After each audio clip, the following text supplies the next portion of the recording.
Welcome to NeuroNoodle's Neurofeedback and Neuropsychology podcast featuring tech legend Jake Gunkelman. He's the man who has read well over 500,000 brain scans, and Dr. Mari Swingle, author of iMinds. Our goal is to provide information and promote options for better mental health. The NeuroNoodle Podcast is supported by listeners and businesses just like you. That sounds away for productivity. Yeah, that sounds familiar. Yeah.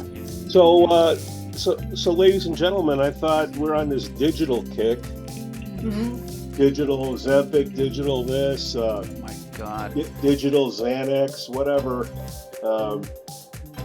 PTSD's in the news, AI's in the news, anxiety, people are afraid of losing their jobs. So I figured we could go that route. Well, I love the digital angle. Sounds fun, just as a basic start point. And it's just like, what's interesting? I was with a bunch of college kids. My daughter graduated finally from university on a couple of weeks ago, and I was hanging out with a bunch of 20, 22-year-olds, and we were talking about AI. Is everybody scared about AI? And they went, nah, not really. They're engineers, so they're probably in a bit more of a sophisticated area of life to not be as impacted perhaps as some others. I think it's going to impact writers and newspaper reporters, all kinds of people dealing more in the verbal content than something as hardcore as mechanical engineering. But, we'll see. But somebody pointed out, one of the young men pointed out, he said, you know what it's created for us in our culture? People who can write prompts. It's going to be an entire industry around prompt writing. I'm already seeing ads for it. Prompt engineer, yeah. Exactly, a prompt engineer. And I said, well, great. These are all the unemployed, liberal arts literature majors have a job. Well, it's all the previous coders, and now the coding isn't as important. Yeah, exactly, because AI will code faster and more efficiently than they can. But I think it's gonna force people to think more creatively and less rote. So I think there's an upside for us culturally. The jobs, critical thinking, yeah, critical thinking, exactly. We still have to direct the damn thing to do what we would like it to do, so that there's a higher level of creativity involved. And I think gone are the days where you just had this factory job mentality of I blast out code, or I do this or I do that. It's just the sort of functional parts. I'm okay. I've read enough science fiction to go, anything that could be turned over to a machine probably should be. It's not fit. It's not fit work for a human. Now, then we get to the economic part of what do we do with all these people, and the conversations about guaranteed income, things like that, are going to start rising to the fore. Can we afford as a culture to pay Sweden has a modest form of guaranteed income in a way. You can go to the Swedish government and say, I got this idea to do that. And they go, well, this sounds interesting. Here's 50 grand for startup seed money, which I thought was pretty clever. And part of the Swedes, it's a good way to use your tax money is reinvest it back into your people to do something creative. So maybe there's some angles to be done here about elevating people into more productive life purpose than their aspiration to work on a line in a factory. That's 19th century. We have to get past that. That's not the value of work anymore. Well, John, I really, really hope you're right. I really hope you're right. So do I. But I do have some considerable concerns, generally speaking. It's kind of like when we embraced the whole digital era. Right. We just blindly went into the light, and as it was originally intended to work, I'd say before the second level of let's just say profiteering came in. We're on our way to utopia. It was designed to essentially liberate us from our desks, et cetera, et cetera. And in fact, it just chained us wherever we happen to be on the planet. So I think we have to be a little bit wiser this second time round, or at this secondary level. My major concern is actually eliminating critical thinking, analytical thinking. People are not acquiring these skills anymore because they don't feel they're necessary. Because the AI will and already kind of does it for us. So unless there's some kind of perhaps educational oversight. You might have a situation of the blind leading the blind here. So, can we catch this and direct it so that, what you were discussing will actually become our future.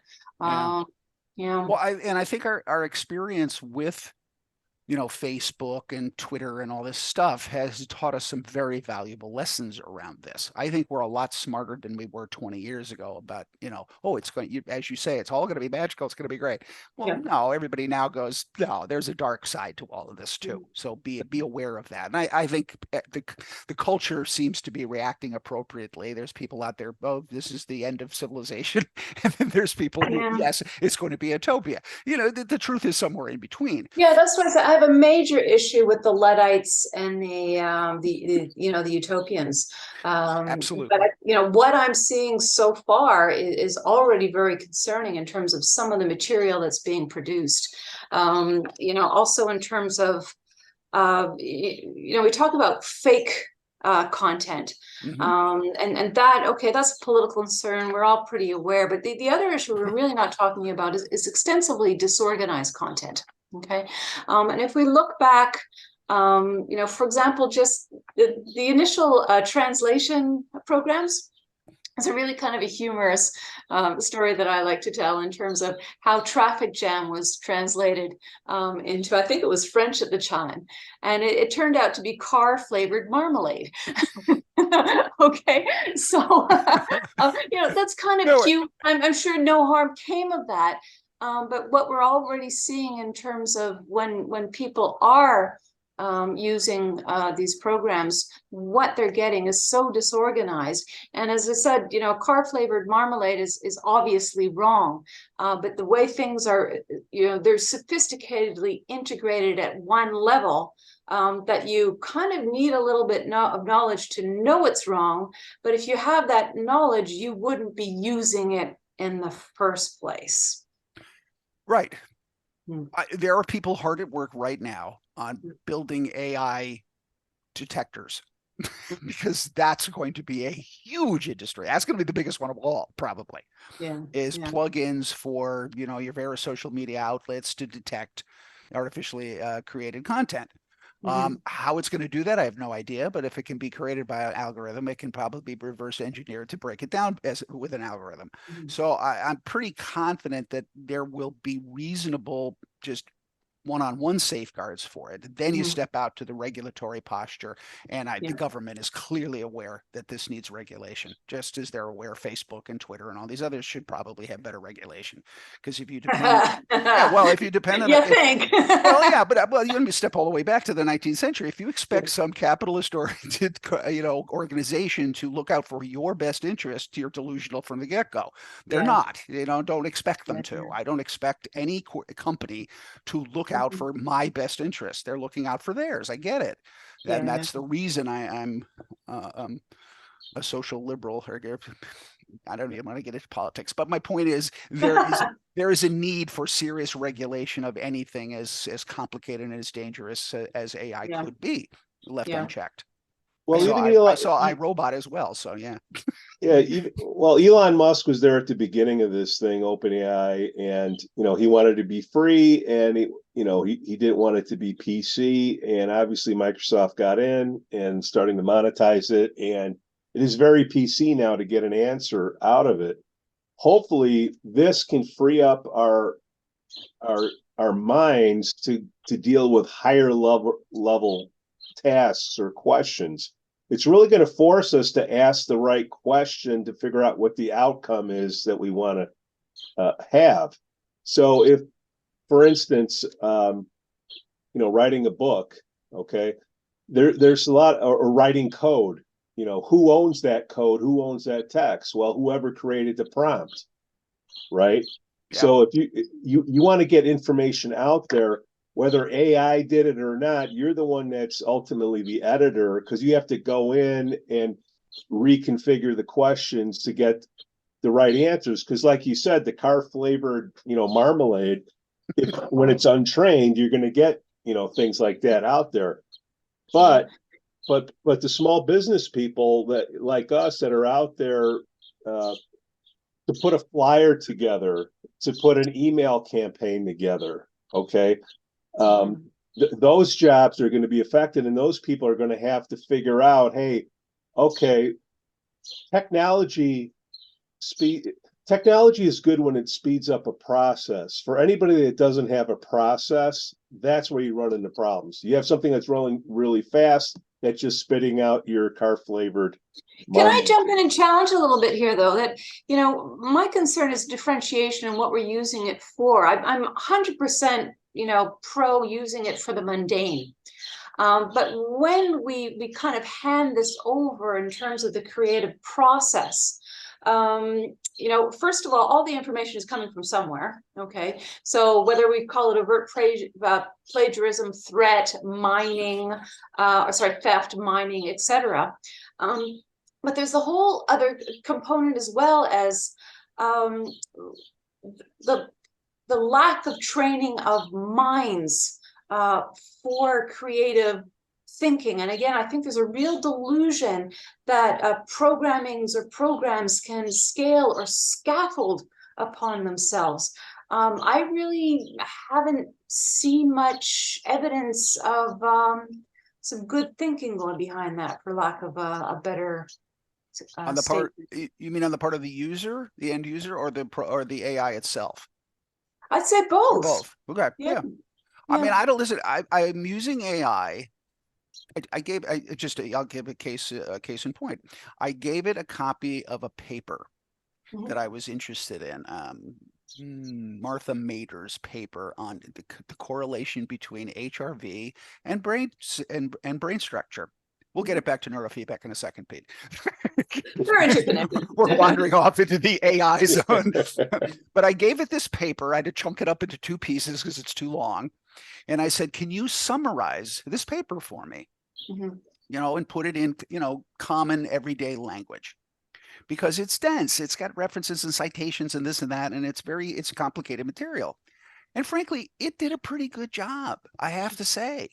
I would almost, I'm going to put my own flavor on it, but it broke it down in a way that I said, I could say this to another human being and they'll understand what I'm saying. They don't have to read the paper now. And I'll cite the paper for bingo. What is the purpose of this? Is this like the Coles notes that we used just when it didn't make sense to read things and we just wanted a synopsis? Sure. Or is this essentially going to propagate our ability to speak about things without knowledge? So yes, you don't have to read the paper. You see the way with this kind of the purpose of abstracts. I mean, every published paper has an abstract. Because even professionals do not have the time to read a 40-page paper and look at all the tables and pick apart all the information. Nobody has this kind of time. And, I pity the poor researcher. Now is this because we're all on social media too much, all the other time? I'm not me, but I mean, I pity poor people like, Martine Ahrens, trying to do, anybody trying to do a meta-analysis of 300 papers. Yeah. The catch is, of course, in terms of a lot of the subtleties of the papers and why they're actually written. And I guess, case in point, what we're chatting about is the 2 levels. One is the surface level, the synopsis level, and the other is deeper learning. Yeah. And we're going to have to, kind of make peace with when one is acceptable, not even acceptable, when one is advantageous. This is something we really, really want. And the other is when it's just going to dumb us all down. Right. The famous expression, I don't remember, speaking of AI and theft of information, but, there's nothing more dangerous than a little bit of information. Absolutely. And you can see it with the headlines that come out in posts, new study says this, and then you read it and you go, that's not what it said at all. It's a real leap to go from this paper that I just read to that headline. The headlines and context as well. Of course, and exactly. Would anybody do this? This is like, sure, I can change brain behavior by putting my finger in an electric socket. But am I going to? Is that a good idea? Start with that. Well, next time you go to the store and they're checking you out and they're whipping out the abacus, you got the abacus, you got the calculator, you got Excel, right? You want the input and get the output. I don't really care about the code in between, but But there are people that do care, and they're anxious out there, and people only read headlines and a couple sentences and Right. maybe a minute of video. Now it's down to like 30 seconds. So, Right. gee, how do you take 60 minutes and keep it in context with 30 seconds? But digital Xanax, digital benzos, these people that are anxious, what can we do from a neurofeedback standpoint to help these people out? Like starting from the scan, what are we seeing on the scan, the EEG, the QEEG, and then the treatment afterwards? I don't want to just take the benzo and then it's, the symptoms come back the next day. Yeah. Yeah. Right. Well, I mean, it's funny, we're talking about input and output. It's the same type of thing. I mean, just in terms of where you see it in the brain, I primarily see it in the occipit, just too much fast wave activity in places where it should be slow, and vice versa, depending on the person, too much slow where it should be fast. I mean, it's really, really basic. But the catch 22, I think, in all of our practices and all of us is, we're living in a society, environments, speaking back to John's point about who has the time to, we're just so fast paced, so racy. So we're really functioning in such a high arousal level. And great, we take our digital benzo or whatever, we do a little bit of neurotherapy to quiet us down. But then we go right back into that really high arousal environment. So I think part of what we do as well is sure working on the brain, but also helping our clients to understand the behaviors, the culture, the environment that contributes to and maintains that excessive arousal. Exactly. Because I don't want neurotherapy to become like the pharmaceutical industry where, you take a stimulant or an upper to function and write an exam and do your work. And then you're so aroused when you come home at night, you have to take a downer to be able to chat with your family and sleep. And we're getting close. Thoughts, John? Yeah, no, it's part of the reason I sort of ventured into this integrative thought process around just doing neurofeedback. All I did was neurofeedback, and it had to, it has this impact and whatever. We have to start thinking, and all of us as practitioners, I think, start advising our clients. This is not a fix it. It just isn't. It's a useful tool that's going to help you. You need to change other things in your life. You need to go to bed early, before 11 o'clock. You need to get a good 7, 8, 9 hours, whatever your data is going to suggest to you that you need personally. You need to get your diet cleaned up. You need to get some exercise. You need to get some friends. Get off the the Facebook train, checking your posts with your push notifications. Turn all that crap off. It's not important. And that's it's a cultural shift needs to start. I think it already is. And we've talked about this before in another show, Pete and Mari. There's a cultural shift seemingly happening that people are understanding the downsides of all of this other stuff. I can't burn my candle at both ends and expect to have a lovely life at 60, 70, 80 years old. It'll work for a while. You won't notice. And then all of a sudden you're in the ER wondering, how come my blood pressure is way up here, and et cetera, et cetera. So the time to change this is early on. This is Pete's bandwagon of getting it into schools. Yes, we got to get this as early as possible to make kids understand that you, little kid, 7, 8-year-old, are in control of your own universe. So there's nobody else. There's nobody going to help. Your parents aren't going to fix your body for you. You are in charge of what you put in your face. But our models are challenged as well. I mean, if you look at the schedules of parents now, and the societal expectations of what it is to be a good parent. You're a bad parent if your kids aren't doing 10 extracurricular activities. All these, this is, I think, the healthiest childhood is being kicked outside independently, running around, exploring, learning the boundaries of physics, danger, interpersonal relationships, all that, and get off those bloody gaming devices and the social media. But with all that classic "do as I say, not as I do," I think adults are so guilty And then we turn around and try and teach the children the mindfulness and the knowing your own body. We're absolute hypocrites. Well, again, speaking about parents, you see them all the time. I see them in Los Angeles. They got their kids in this high-end, very expensive private school. They're overloaded with extracurriculars. Why? Because they want their kid to get into the best college. Yeah. So until we can sort of address that reality of not everybody's going to Stanford, by the way, it only has limited capacity. So adjust yourself accordingly. Is that the right school for you? Just because it's Stanford, that doesn't mean anything. Colin Powell went to City College. He did fine with his life. There's no guarantee that Stanford is going to guarantee you the life that you want anyway. So the orientation from the top, and so I don't blame the parents. It's a cultural issue. It's like, well, you can hear it with the parents. Where are you applying to? Where'd you get in? So the parents are no, doing don't get me wrong. I'm not parent blaming here. Anything, but it's just we have some major societal conflicts. Exactly. Parents are being pulled left and right and trying to do the best that they can. Exactly. And by the way, speaking to Mike Rowe of Dirty Jobs, there's nothing wrong with manual labor. Maybe you would be a gifted electrician who, by the way, will make more than your teacher. So, just looking from economics, your electrician and your plumber are making more money than a lot of people that in the professions. Yeah.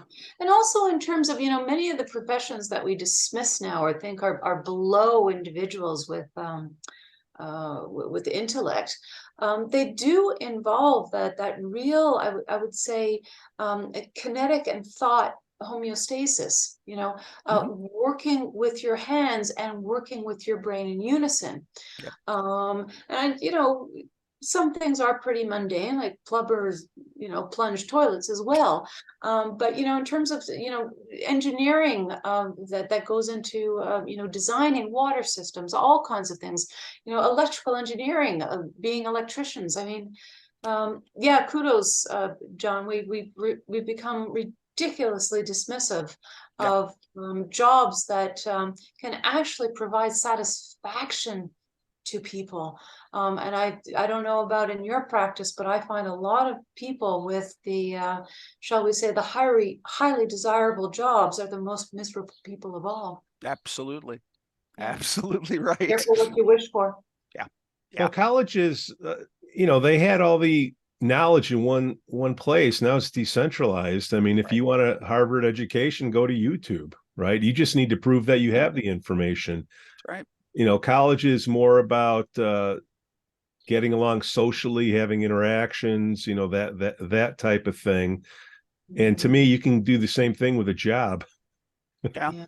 We're digressing a little bit, but I would like to follow that trend in terms of one of the concerns I actually have in terms of everything going online is access. So if you were an individual that weren't in a college or a university, all you had to do was walk down and you could read anything you wanted, okay? Versus now that everything is going online, the journals, etc., you need some kind of an official association, or you need to pay, $40 an article. And that I think is a hostaging of knowledge. And with all due respect, Pete, what you see on YouTube, etc., who's vetting? How do you know where to start? And if we're losing the teaching of critical thinking, how do you know what to select and what to listen to and what to question? The real positive of the university and the college system is they would have very, very opposing ideas and fractions, but they're all vetted, at some level. So where do people turn to now? This is what elementary and middle schools need to be teaching: critical thinking. The information is available. There's no reason you have to ask anybody about what happened in 1066, or what battle. That's available just by doing this for 4 seconds. So data like that is meaningless. Don't talk about that anymore. Talk about the greater concepts of why the 30 Years' War. not the dates that happen. Who cares? But I find, again, everything, I shouldn't generalize, but a lot of the things that I see happening now, it is an absolute lack of critical thinking. Absolutely. If we go to politics again, Yeah. and, a really interesting missing of connection or lack of connection. There was a protest not too far back where, youth were throwing food on art as a protest against global warming and elitism, etc. And it was, what does art have to do with any of this? Can't an individual enjoy art and be of course climate? So I'm seeing a lot of that in the news, in I would say populations that used to be a little bit wiser. Yeah. Don't pick on art. It was funny. You brought up art. I read a wonderful piece on Oscar Wilde, who I guess had a quote saying, "All art is useless."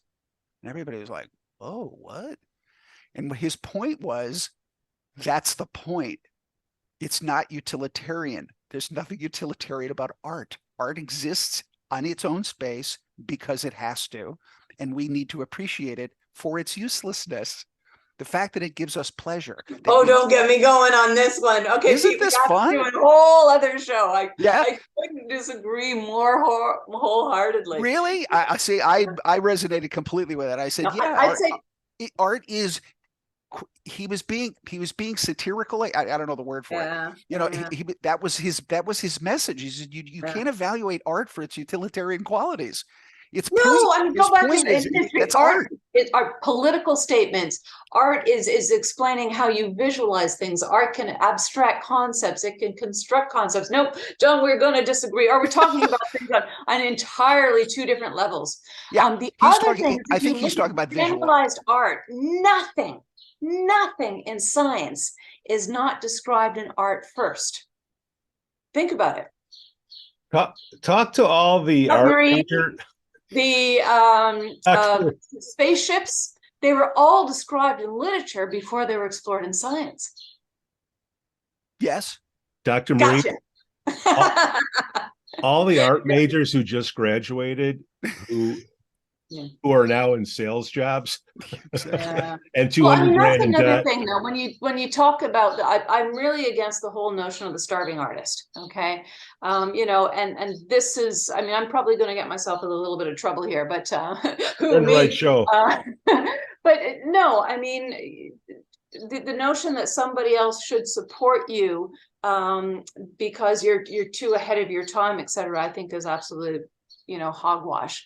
And if you look back in time, people produced artwork to support themselves, and then they also did explorations. So yeah, they're different. Different expressions of art and different purposes for art. Well, many of our famous artists had patrons because they couldn't sell their art to anybody who could afford to buy it, so they needed a pope or whatever to support their art creation. Yeah. But again, they were too far ahead of their time, John. For example, the Expressionists. That's exactly my point.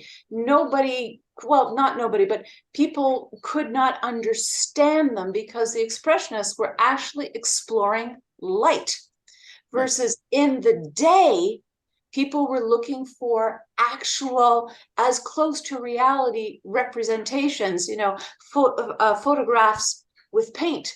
Right. So it's a perfect demonstration of specifically what I'm speaking about. The exploration of light was an artistic concept before it was a scientific one.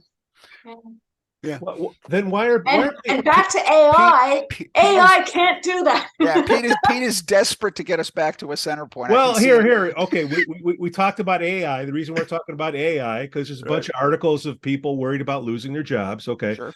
But these same people won't just go log on. All you have to do is put your email address, and it's like Google without the ads.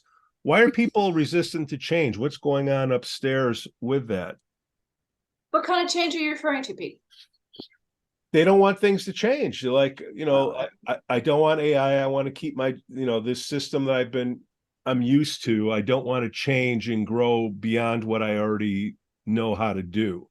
Or Well, some that's been people, going on for ages. Yeah. You know, we talked about the Luddites and the utopians, and John and I both completely agree. The truth is in the middle. You don't want either.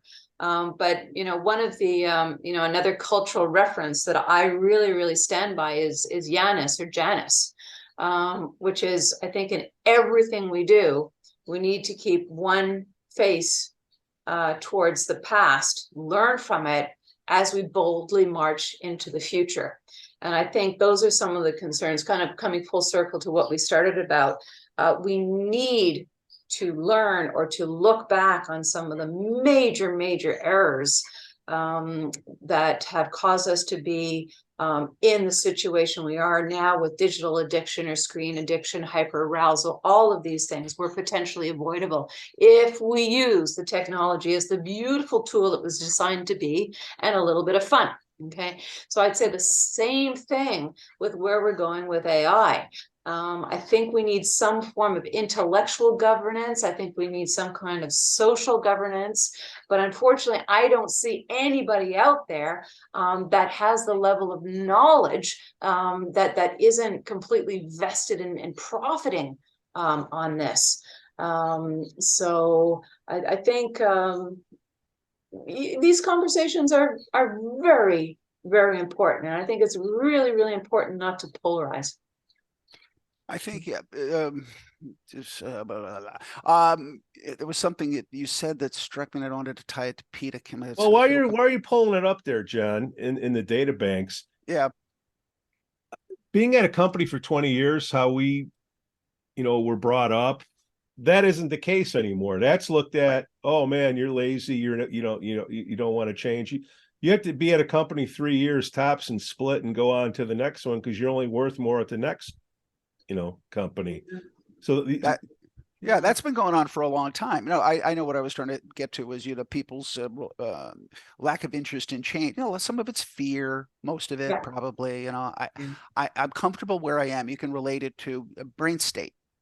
People get comfortable, and then you, to your point, Mari, about looking back, it's just like I point that out to people.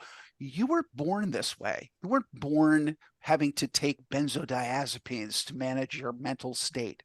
That wasn't your out of the box experience. Something happened to you along the way, and look back to that point and say, that 1-year-old, 2-year-old child who was full of wonder and balance, basically, got their needs met, et cetera, and then all of these life circumstances happen, and you find yourself over in this hell of mismanagement. So what we're offering as neurofeedback practitioners and mental health professionals is a way to go back to that, to look back there, strip away all that stuff, get rid of those meds, get a bit, eat all the things we talk about all the time. That will get you back to that original beautiful state that you were born in this world with. There are obviously exceptions genetically and things like that are outside that. No, I mean, this is where the whole field of epigenetics comes in. All of us are walking around with liabilities. Sure. Okay, but there's some kind of environmental trigger for most of us. Yep. We need some kind of an environmental trigger for that to come to be. For example, anxiety. Even ADHD to a certain component. I know this is an unpopular perspective, but I would say a very large percent of individuals diagnosed with ADHD, they're not neuroatypical. Okay, there are environmental triggers, not being able to sustain attention because you've trained the brain in highly arousing environments, so you cannot sustain attention in environments that are less stimulating. That's not a neuroatypicality, No, it's true. And when you tell people, you talk about Barry Sterman's work with Top Gun pilots, and it's just like, do you understand how their brains work? Their brains are not paying attention. That's how they perform at that level of process, because they let go of their obsessive attention. That's kind of the point. So put all your stuff down, let go of all your stuff, You know, it's, Star Wars, let the force guide you, whatever your metaphor We're might back be. to art. We're back to art. But whatever your metaphor may be about that, it is about the letting go of all the stuff that we think is important. I think being busy is really important. I am a great multitasker. No, you're not. And I can prove it to you in 4 seconds. People cannot multitask. Stop saying that. Yeah. It's God. That we have to shout from the hilltops. Oh, this my God. whole notion of multitasking. The only time where multitasking is necessary is when an individual has very, very, very small children underfoot. That's it. That is a fair point. You're right. That is very true. Other than that, no. Yeah. Prevent one from pulling the boiling water off the stove while the other one's running out the back door with the porcupine. Yeah. Yeah. That's it. As you cook dinner. That's it. You're cooking dinner. That's right. That's right. And answering your push notifications on your phone. Just to put a fine point on it. So this poor mom that's got the kids running around, worried about her job, just turned on this podcast, tripped over it. In simplistic terms, look, it's not one thing that's going to train it away, fix it. It's not going to be one thing, that caused it. What can we tell, the moms out there, the people worried about their jobs? You have different options, what you can do besides taking the pill. Can you kind of just go into simplistic terms like I'm a 10-year-old and say, hey, look, if you do neurofeedback, here's the process that you would go through, starting with the scan. Doesn't have to be that drawn out because they're only going to pay attention for a minute. But what options can we offer with neurofeedback? Oh my God! Can we boil it down in less than a minute? Mari, jeez. All right, you do a scan, you get some locations, you find some frequencies, you do some training. That's it. It's pretty straightforward. You take what works and you maximize it, and what doesn't work, stop doing it. That's right. Yeah. Hey, Doc, it hurts my elbow when I go like this. Don't do that. I have another snippet for you, though, which is take care of yourself first, because if you as a parent are calm and quiet, so will be your child. How many times have you said that in the clinic? You know that thing that the flight attendant says to you before the plane takes off. Put your mask on first, then take. Yeah, that's it. but that's a cultural issue as well, and I think I might be a bit genderist here, but I think mothers are always taught to sacrifice, and I think especially when we're talking about neurotherapy, I love it when a parent comes in because of an issue with the child and goes, and then they take care of themselves. And generally speaking, I don't know about you, John, but I find when I'm working with a parent and a child simultaneously, the length of therapy is halved. So you're not actually spending twice as much. You're spending the same amount distributed amongst family members, and the whole family calm down and quiets. That's the diagnostic question, I guess, to use the real term, is who is the identified patient in this family? Is it mom? Maybe it is. Mom thinks it's little Billy. I'm talking to Billy. I mean, like, Billy's like an average 7-year-old. What are your expectations for Billy? Let's talk about you for a second.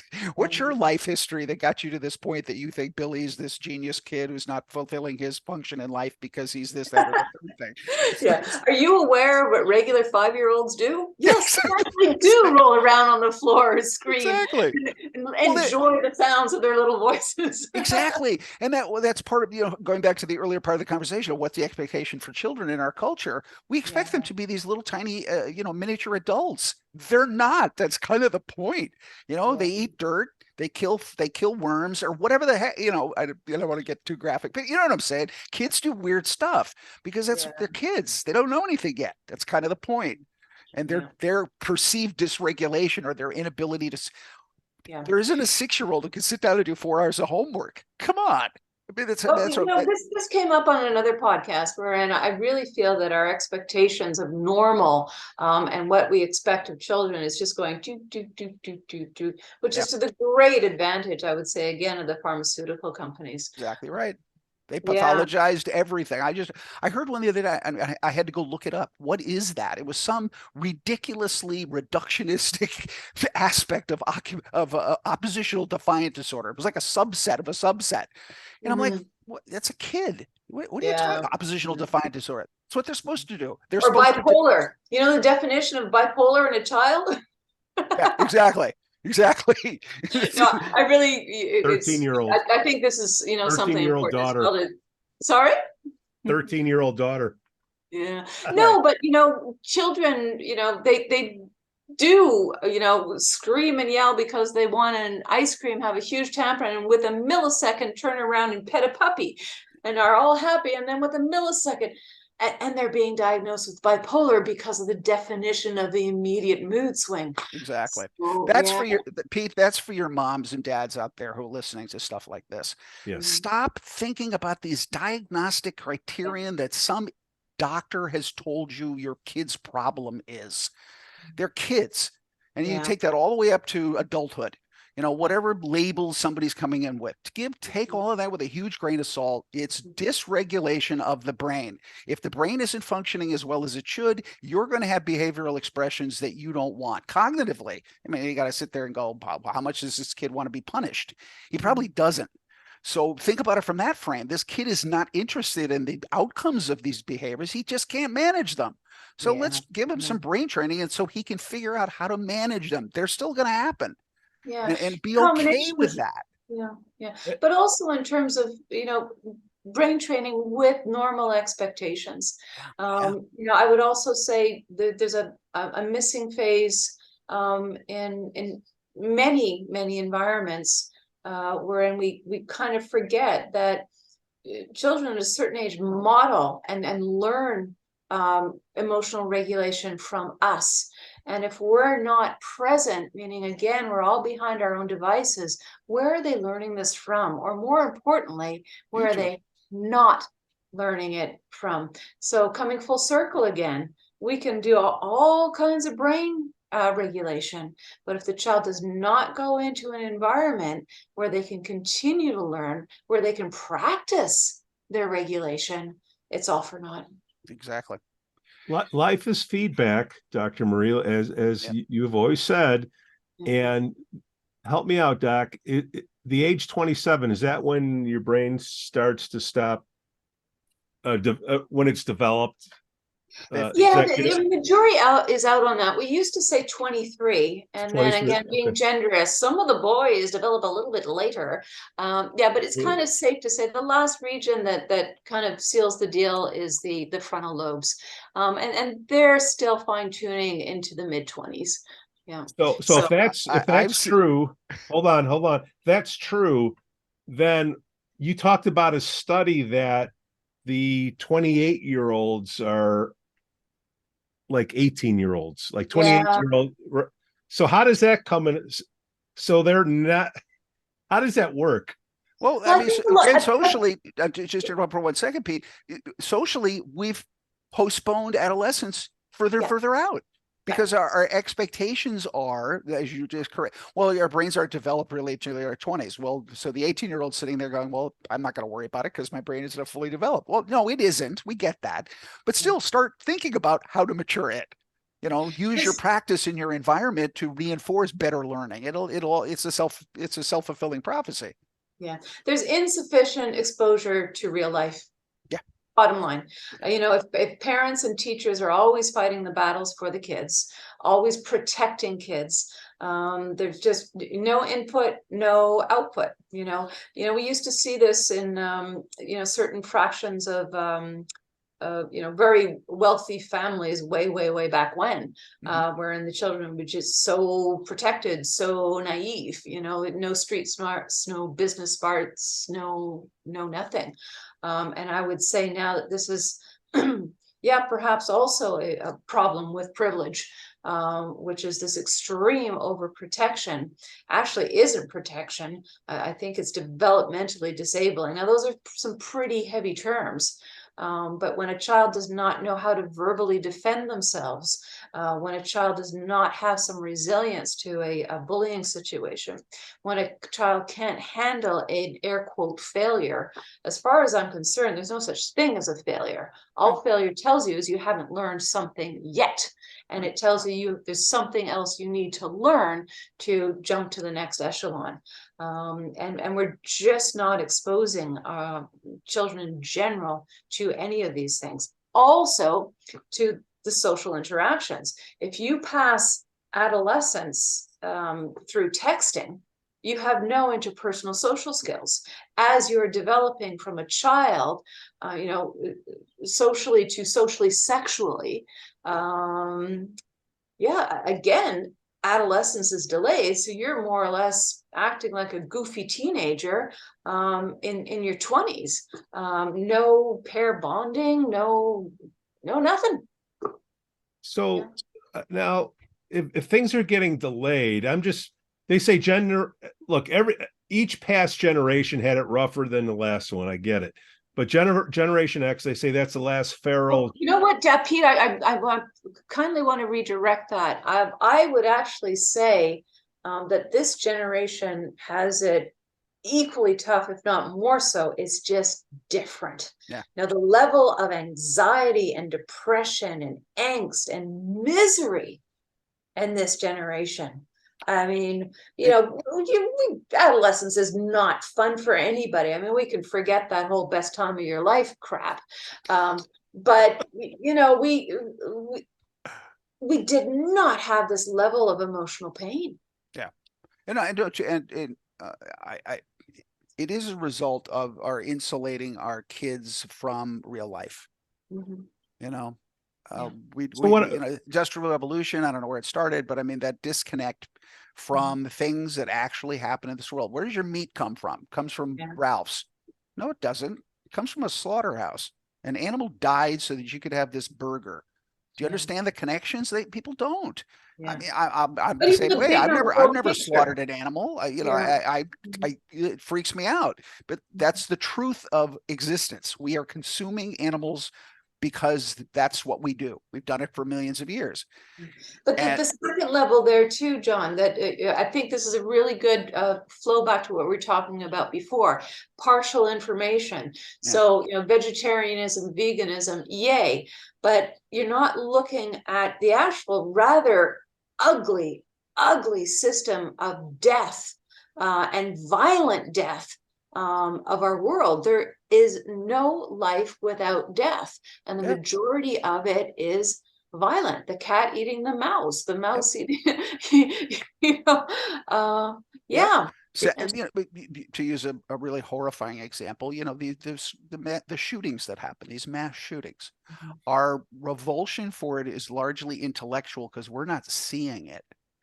And would it help? I just pose it as a question. I'm not sure if I want to see it on TV, but would it help to see dead bodies on television? Would that help? I don't know. Actually, I don't. We're completely desensitized. That started, I'd said the Vietnam War was one of the first times that the general public was exposed to the atrocities of war. But since then, people literally eat their dinner as they see bodies right now, or body parts from Ukraine. And then, of course, looped and not looped is all of the first person shooter games, which I'm more and more people fortunately are aware of, that these first person shooter games were actually designed for use by the military, because in the First and Second World War, a lot of the young men, when they were up close and looked at the quote unquote enemy in the eyes, they could not shoot. So these games were designed to get past that. So we have so many different layers of desensitization, so many different layers. Where I was trying to go, ladies and gentlemen. Oh, did we go somewhere else? Yeah, we went somewhere. It's a tangent. I told you. That's why he's the host. Co-host. So if adulthood is being delayed, that means that they're having kids later in life, and there's issues, with that. How are they going to treat their kids, because Mm. the catch-22 is you always want to make your life better for your kids. That's what we were taught, right? Work hard so you can give them a better life. But if you do that, you make them soft. Then what happens to the kids that they've had later in life because their adulthood got passed on? And I guess what I'm asking is for your crystal ball vision of what the future of mental health looks like for the next generation, or it's just always been whacked like this. I have hopes. I mean, one of the things that really concerns me now is how many adolescents are self-diagnosing. I think the whole inform yourself on mental health has backfired. I think there's a big problem now because having a mental illness is cool.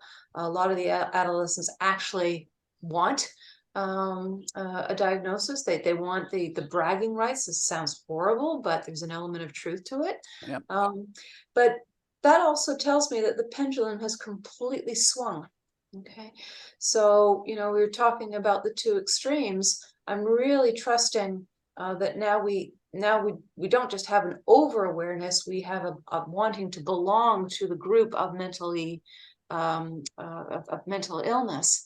I'm really trusting that will swing back into the desire for better health, which we are seeing in our profession. Okay, whether it's the biofeedback or the neurofeedback, we are seeing more and more interest in non-invasive, non-pharmaceutical pathways back to homeostasis and wellness. Yeah. It's an interesting point that you bring up, though, about to sort of a way to culturally bond with others. I am X, fill in the blank. I have ADD, I'm bipolar, whatever. Yeah. That's an interesting social bond for young people, or adults, I suppose, for that matter. I mean, we need to stop talking about mental illness. Just stop saying those words. It's not a mental illness. You have a brain dysregulation problem. It's a brain problem. Everybody's got something. Yeah. It's a there is no perfect. These are brain exactly. They're brain regulation problems. It's not good point, John. Like, where's that little line that you cross between a deregulation or something so and mental illness, right? I don't know if they're. What is a state and a trait versus a mental illness and a diagnosis? Yeah, I love the way Dan Amen talks about it. It's brain health. It's not mental health. It's brain health. Yeah. If we can destigma, just take the word illness and illness. Yeah.